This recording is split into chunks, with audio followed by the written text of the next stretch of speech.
Para ninguém falar, isso é invenção sua, Silvestre, é interpretação sua. Estou mostrando num livro também que foi escrito no primeiro século. Eles acreditavam que o Messias ia vir resgatar o povo de Roma. Tá? Esse daqui é o livro de Quarto Esdras, dos capítulos 3 ao 14, tá, pessoal? Ele é escrito logo após a queda do templo. Aqui comprovamos que o pensamento da época era que Roma era a quarta-feira de Daniel, e assim como fala Apocalipse, que a vinda do Messias, o resto do povo seria liberto, e esse império pereceria. Essa é a proposta de Apocalipse. Porque tem gente que fala que, não, Jesus veio só em juízo contra Jerusalém. Não é, gente. A vinda do Messias era para libertar o povo e trazer a ressurreição dos mortos. Ó, veja a narrativa de Apocalipse 19 e compare. Apocalipse 19, verso 20 diz assim: E a besta foi presa, e com ela o falso profeta, que diante dela fazia dizer os sinais, com que enganou os que receberam o sinal da besta e adoraram a sua imagem. Esses dois foram lançados vivos no lago de fogo que arde com enxofre. Verso 21. E os demais foram mortos com a espada que saía da boca do que estava assentado sobre o cavalo, que no caso seria o Messias, tá? E todas as aves se fartaram das suas carnes. Inclusive, estou fazendo de Apocalipse 20, pessoal, está ficando muito bom. Vai ter muita base aí com textos paralelos. Ó, verso 29 de Mateus 24. E logo depois, ó, o próprio Jesus fala, logo depois da aflição daqueles dias, aí sim, pessoal. Ou seja, Jesus vem depois da cidade, de todas essas mortes, da cidade ser destruída, o templo, aí depois, ou seja, o que depois seria esse? Os 3 anos e meio, que tem até um texto paralelo com Lucas 21. Você ia falar alguma coisa, Yehuda? Não, eu só ia comentar que é que daqui do sinal da besta, aí eu me lembrei que o sinal da besta já foi chip, código de barra, Ah, o código do Bradesco, e nossa, tanta coisa, cada dia é um. era tudo para aquela época. Isso não aconteceu, paciência. Não tem como jogar a culpa pro Não, outro. mentira, mentira, é o código de barra, é o chip do cartão de crédito. Esse é o código da besta. Quem não tiver não compra, nem vende, e etc e tal. Da vinda do Messias, pessoal. Ó, e logo depois da aflição daqueles dias, o sol escurecerá e a lua não dará sua luz. E as estrelas cairão do céu e as potências do céu serão abaladas. Pessoal, toda vez que tem esse tipo de narrativa é sinal de destruição, tá? Porque a vinda do Messias, pessoal, segundo a crença do primeiro século, ela ia causar destruição e abalos cósmicos mesmo. Mas no caso é mais para destruição, porque ele ia matar muita gente. Inclusive o texto de Tessalonicenses fala que a vinda do Messias ia acabar ali com o iníquo, né?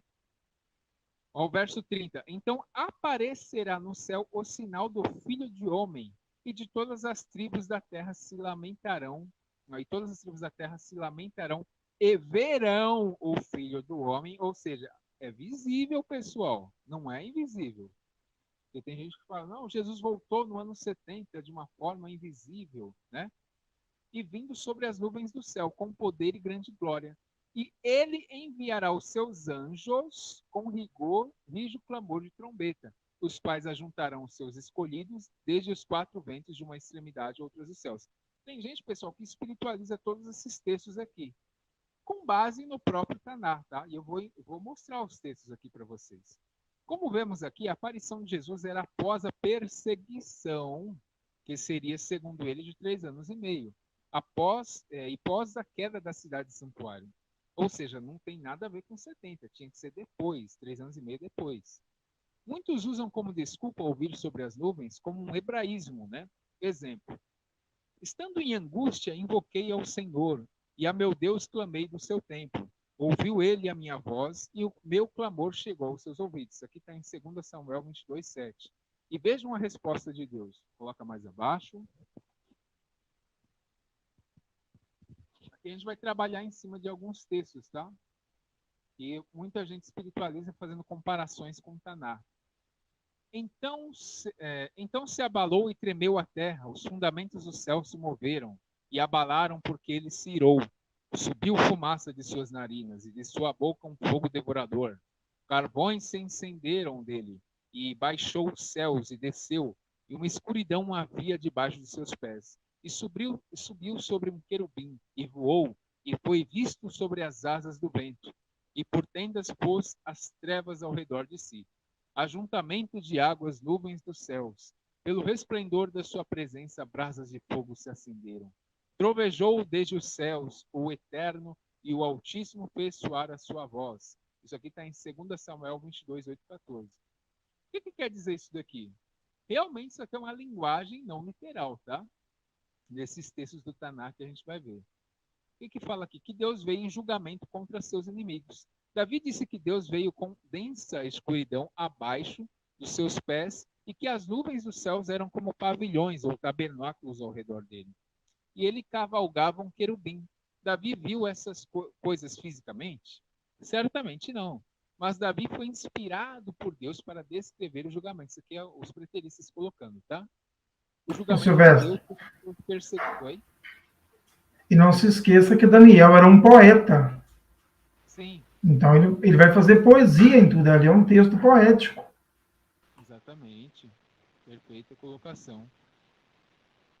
Ou seja, Deus sobre os seus perseguidores como uma vinda nas nuvens. Essa era uma figura sobre Deus bem conhecida nas mentes dos aderentes do Antigo Testamento. Aqui é a linguagem normal, tá? Eu sei que você não gosta de falar Antigo Testamento, é só para o povo entender, tá? Nuvens e escuridão estão ao redor dele. Justiça e juízo são a base do seu trono. Isso daqui você vê em Salmos 97, verso 2, tá? O livro de Salmos são canções, né? Poesia também. Eis que virá subindo como nuvens e os seus carros como a tormenta. Os seus cavalos serão mais ligeiros do que as águias. Ai de nós que somos assolados. Lava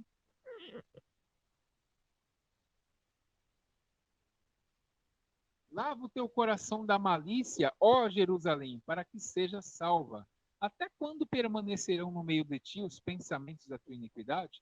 Daqui está no texto de Jeremias 4, 13 ao 14, né? Que ali ele está falando da proximidade da queda, né? Para a Babilônia. E aqui o texto de Naum, capítulo 1, verso 3. O Eterno é tardio em irar-se, mas grande em poder, e ao culpado não tem por inocente. O Eterno tem o seu caminho na tormenta, e na tempestade as nuvens são o pó dos seus pés.